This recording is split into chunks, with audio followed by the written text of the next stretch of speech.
درود پاک پڑھنے کے بے شمار فضائل و برکات ہیں. ویسے تو جس دن بھی درود پڑھیں، جس رات بھی درود پڑھیں، برکتیں ہی برکتیں ہیں. امام محمد بن محمد غزالی علیہ رحمۃ اللہ والی لکھتے ہیں کہ جو بندہ رمضان المبارک کی پہلی رات 2 رکعت پڑھے، ہر رکعت میں سورہ فاتحہ کے بعد ایک مرتبہ سورہ فتح پڑھے، اذا جاء نصر اللہ والفتح، کی پوری سورہ، اور سلام پھیرنے کے بعد 10 بار سورہ قدر پڑھے. پھر رسول ذیشان مکی مدنی سلطان صلی اللہ تعالیٰ علیہ وسلم پر 10 مرتبہ درود پاک بھیجے تو اسے مرنے سے پہلے 2 میں سے ایک فضیلت نصیب ہو جائے گی. اور یہ جو 2 انعام ہیں نا، جن دونوں میں سے کوئی ایک ملے گی، یہ دونوں ہی بڑے کمال کے ہیں. فرمایا یا تو اس بندے کو خواب میں اللہ تعالیٰ کا دیدار نصیب ہو جائے گا، ہائے ہائے، اور فرمایا دوسری کیا ہے، یا پھر دوسری فضیلت اس کو یہ ملے گی کہ وہ شب قدر کو حاصل کر لے گا. تو دونوں ہی سمجھ لے کمال کی فضیلتیں ہیں. تو رمضان کی پہلی رات انشاءاللہ یہ 2 رکعتیں پڑھنی ہے. میں ریپیٹ کر دیتا ہوں، ہر رکعت میں سورہ فاتحہ کے بعد ایک مرتبہ سورہ فتح، اذا جاء نصر اللہ والفتح، پوری صورت. اور جب پوری کر لے 2 رکعت تو 10 بار سورہ قدر، انا انزلناہ فی لیلۃ القدر، یہ پوری صورت. اور اس کے بعد 10 مرتبہ درود پاک پڑھنے ہیں. سبحان اللہ، ماہ رمضان تو کیا آتا ہے، بیڑا پار ہو جاتا ہے، گناہ گاروں کی بن آتی ہے. اللہ اس رمضان کی برکتیں ہم سب کو نصیب فرمائے.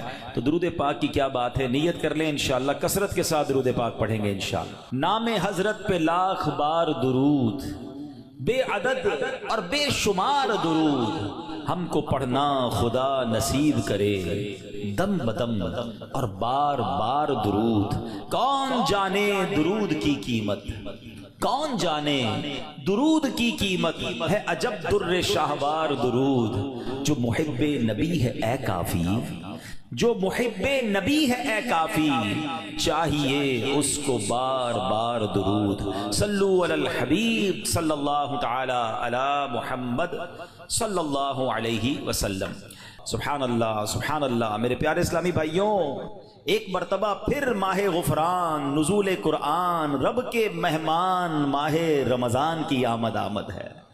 کچھ ہی دن کے بعد یہ اعلان ہوگا، مبارک ہو، ماہ رمضان المبارک کا چاند نظر آ گیا ہے. یہ اعلان سنتے ہی انشاءاللہ عاشقان رمضان کے دل خوشی سے جھوم اٹھیں گے، چہروں پر تازگی آ جائے گی، مسجدوں کی رونق بڑھ جائے گی.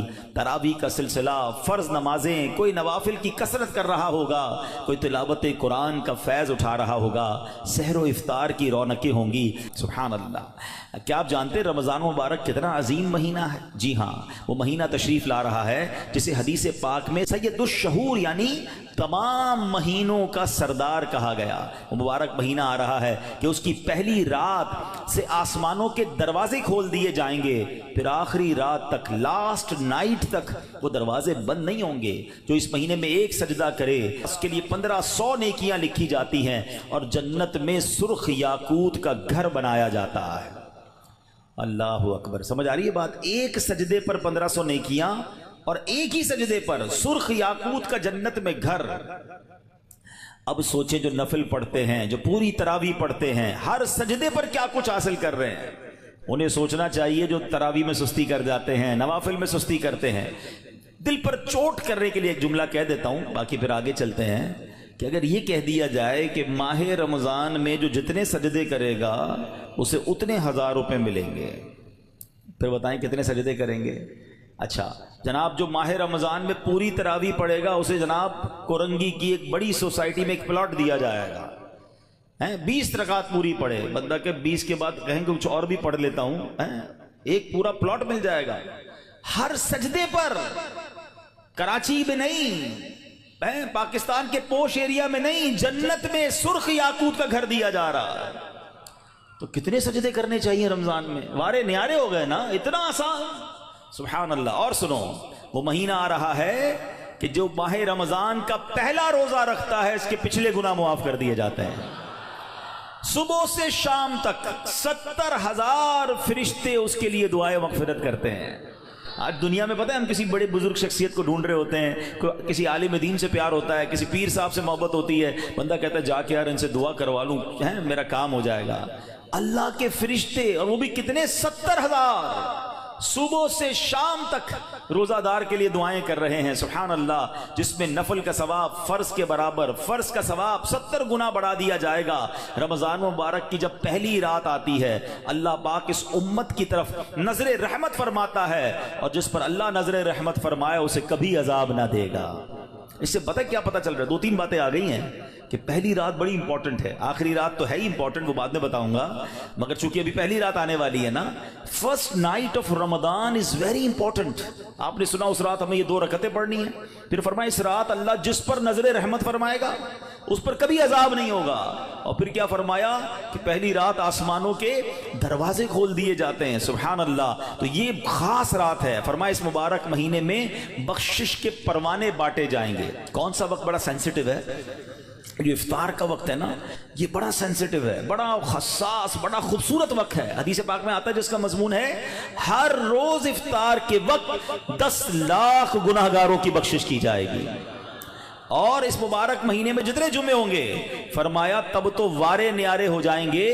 جمعرات کی مغرب سے لے کر غروب آفتاب سے جمعے کے غروب آفتاب تک، یہ جو 24 آورز ہیں، یہ جو دن رات ہے، فرمایا ہر گھڑی میں 10 لاکھ گناہگار جہنم سے آزاد کر دیے جاتے ہیں. اور وہ بھی کون سے؟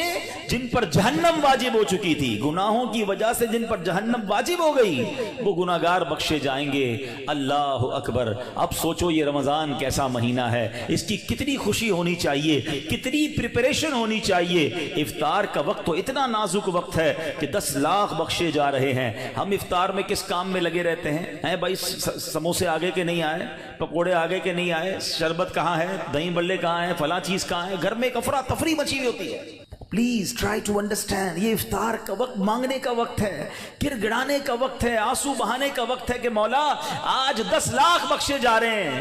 ان بخشے جانے والوں میں میرا بھی نام لکھ دے. کاش سارے اپنے گھر والوں کو بھی کہہ دیا کرو کہ چھوڑ دیں کچن کے کام، ہم بیٹھ جائیں، جو ہو گیا تیار ٹھیک ہے. یہ آخری 10-15 منٹ. اور سبحان اللہ، کراچی والوں کو تو اور فائدہ یہ ہے کہ عین اسی وقت عالمی مدنی مرکز میں ایک عجب سما ہوتا ہے، ایک آنسوؤں کی برسات ہے، ایک دعاؤں کا سلسلہ ہے. ہمارا تو ٹائم بھی میچ ہوتا ہے نا، پنجاب والے یا دنیا کے دوسرے ملکوں والوں کا وہ افطار کا وقت نہیں ہوتا، ہمارا تو ایگزیکٹ افطار کا وقت وہی ہوتا ہے. تو کیا ہی اچھا ہو کہ باپ بھی بیٹھا ہو، ماں بھی بیٹھی ہو، بچے بھی بیٹھے ہوں اور ہاتھ اٹھے ہوئے ہوں اور اللہ کی بارگاہ میں التجائیں ہوں.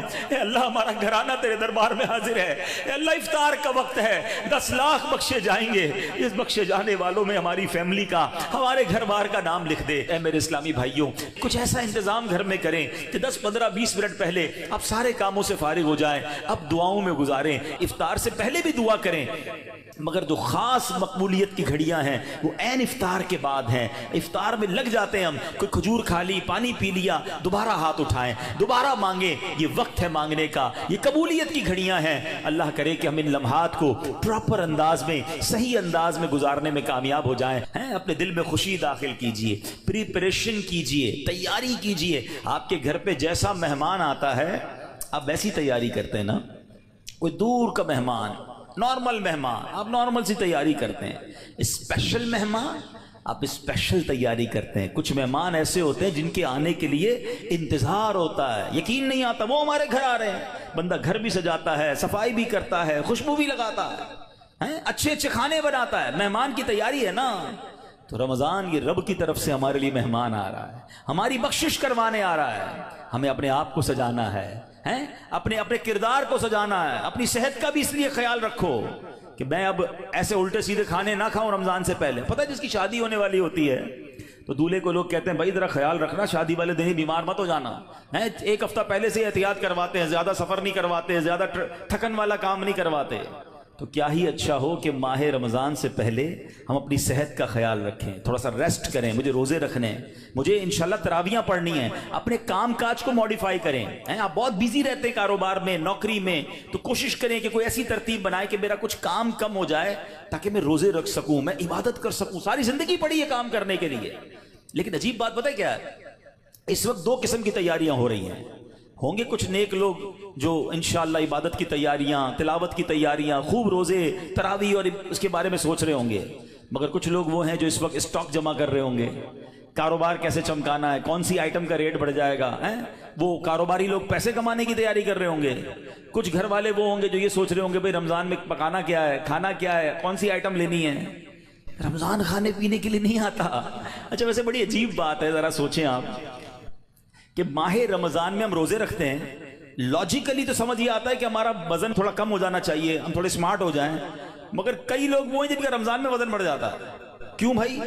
اس لیے کہ سحری میں زیادہ کھاتے ہیں، پورا دن روزہ رکھنا ہے، رات زیادہ اس لیے کھاتے ہیں کہ پورا دن روزہ رکھا تھا، پھر 2 بار اور کھاتے ہیں کہ کل پھر روزہ رکھنا ہے، تو عام دنوں میں 2 بار کھاتے ہیں، رمضان میں 4-5 بار کھاتے ہیں، اور وہ کھاتے ہیں جو نہیں کھانا چاہیے، پورا سال جو چیز نہیں کھاتے وہ رمضان میں کھاتے ہیں، پھر موٹے ہو جاتے ہیں، طبیعت خراب ہو جاتی ہے، گلے خراب ہو جاتے ہیں۔ نہیں، ماہ رمضان تو کم کھانے کا مہینہ ہے، فریش ہونے کا مہینہ ہے۔ لیکن ہمارے یہاں تو فیسٹیول، اگر میں کہوں کسی کو کہ کسی غیر مسلم کو اگر رمضان میں دورہ کرا دیا جائے پاکستان کے مختلف شہروں کا اور کہیں بتاؤ کیا آپ نے دیکھا، تو کہے گا لگتا ہے مسلمانوں کا کوئی کھانے پینے کا تہوار آ رہا ہے، کہ میں جس مٹھائی کی دکان پہ گیا وہ رش تھا، جس پکوڑے کی دکان پہ گیا وہ لائنیں لگی ہوئی تھی افطار سے پہلے، اور بورڈ لگے ہوئے تھے سحری آفر، افطار آفر، تو لگتا ہے مسلمانوں کا کوئی کھانے پینے کا سالانہ تہوار آتا ہے۔ کتنی عجیب بات ہے یار، جس مہینے میں پورا دن کھانے پینے سے رکنا ہے، اس مہینے میں سارا دن رات کھانے پینے کی باتیں ہو رہی ہوتی ہیں۔ مجھے بتائیں نا، ہم دوست آپس میں ملتے ہیں کیا بات کرتے ہیں؟ یار سناؤ آج سحری کہاں کرنی ہے؟ اچھا بھائی افطار کہاں کرنا ہے؟ رات کدھر چلنا ہے کھانے کے لیے؟ ارے بھائی یہ بات کون کرے گا؟ تراویح کدھر پڑھنی ہے آج؟ تلاوت کدھر کرنی ہے؟ تہجد کہاں پڑھنی ہے؟ علم دین کی محفل کدھر سجی ہوئی ہے؟ ذکر و اذکار میں آج بیٹھ کے کدھر کرنا ہے؟ آج مل کے اللہ کی بارگاہ میں گر گڑا کر دعائیں کہاں کرنی؟ یہ گفتگو کیوں نہیں ہوتی؟ ماہ رمضان تو نیکیوں کا اجر بڑھا دیا گیا، مگر دماغ میں ایک ہی بات گھوم رہی ہوتی ہے، یا دوسری آج کل کھیل کود شروع ہو گیا رمضان میں۔ ایسا نہ کریں۔ ماہ رمضان کے کیسے کیسے فضائل ہیں ذرا سنیے گا۔ معراج شریف کی روایات میں ہے، معراج کے دولہ مکی مدنی مصطفیٰ صلی اللہ تعالی علیہ وسلم نے سدرۃ المنتہا کے قریب ایک فرشتہ دیکھا۔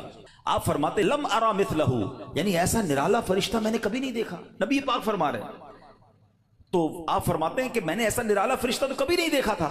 یہ جب تسبیح کرتا تھا تو اس کی ایسی خوبصورت آواز تھی کہ اس آواز سے عرش بھی جھوم اٹھتا تھا۔